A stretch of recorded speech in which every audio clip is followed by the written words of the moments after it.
The Bermuda Triangle. I'm sure we all know of it. In this area, between the waters of Florida, Bermuda, and Puerto Rico, all kinds of strange occurrences seem to happen quite often. When crossing the waters, either by ship or plane, passengers are often warned of the dangers that the passage entails by those who have made the trek or know of the bizarre coincidences that happen in this specific area of the sea. There are many stories of ships and planes traveling the waters, only to never be seen/heard from again. Electronics and compasses reportedly cease to function when traveling the waters, and the seas there are seemingly always rough to travel through.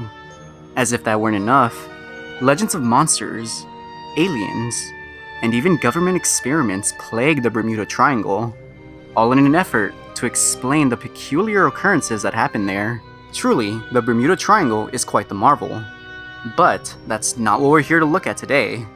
No, we're here to cover what some refer to as the other Bermuda Triangle, a smaller area, a small patch in northern Mexico, only spanning about 50 kilometers, the Zona de Silencio.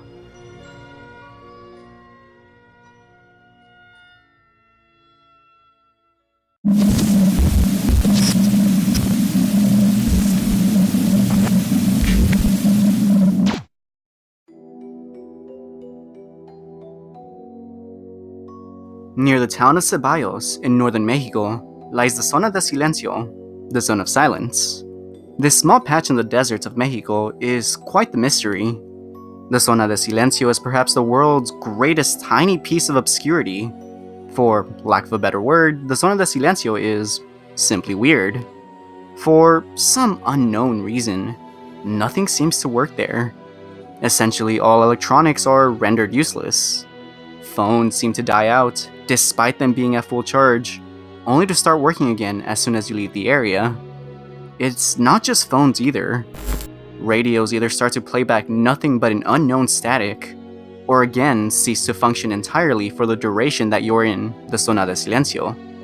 And some report that photographs from digital cameras became distorted or even blurry. That said, electronics aren't the only thing that seem to be affected.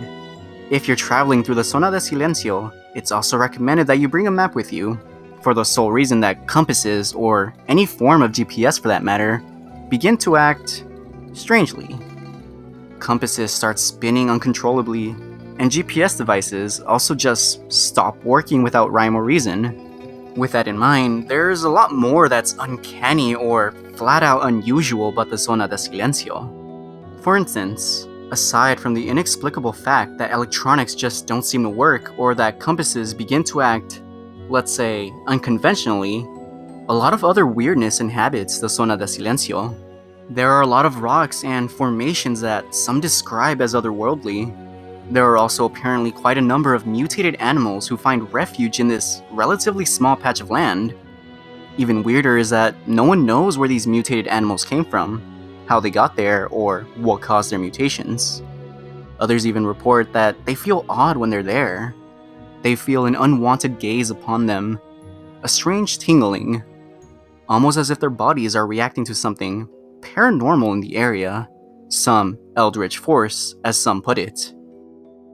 Not many knew about the Zona de Silencio until the late 1930s, when a Mexican pilot, Francisco Saravia, discovered the patch of land when he flew over it. He claimed that when he flew over the area, his radio stopped working altogether. He would later go back to the site with some of his crew members, only to discover that the needle in his compass, along with everyone else's, began to twirl around. This unwarranted behavior would continue until they stepped out of the Zona de Silencio. Later, around the 1970s, more attention was given to the Zona de Silencio when a testing missile was fired from an American missile base in New Mexico, the White Sands Missile Base to be precise. The missile was fired with the intention of landing a couple miles off base in their designated crash/test site, when, for some peculiar reason, was sent across US borders into the Zona de Silencio. The missile went completely off course, completely off mark, landing hundreds of miles away. A NASA spokesman even described the event as weird. Quote, "It was as if the missile had just been pulled into the area," unquote. When the Mexican government allowed the US to investigate, they discovered that the area was a sort of dead zone, hence the name, Zone of Silence. They discovered that signals of any sort really couldn't travel through this area, attributed to the bizarre magnetic field that encompassed the 50-kilometer sector. The Mexican government would then later set up an experiment site there to study the dead zone as well as the mutated wildlife. However, they haven't announced any of their new information, if they have any, to the public, leading many theorists to assume that the government found a lot more than they initially let on. Another weird occurrence that plagues the dead zone is the large amounts of UFO sightings that come from visitors to the area. To quote ancientorigins.net, some even believe it has been used in the past and present as a portal for aliens. Ranchers cited tales of strange lights and odd strangers that appear from nowhere and claim to come from above. On another interesting note, the Zona de Silencio is located geographically parallel to both the Bermuda Triangle and the Egyptian pyramids, both also theorized to be the result of extraterrestrial forces, so make of that what you will.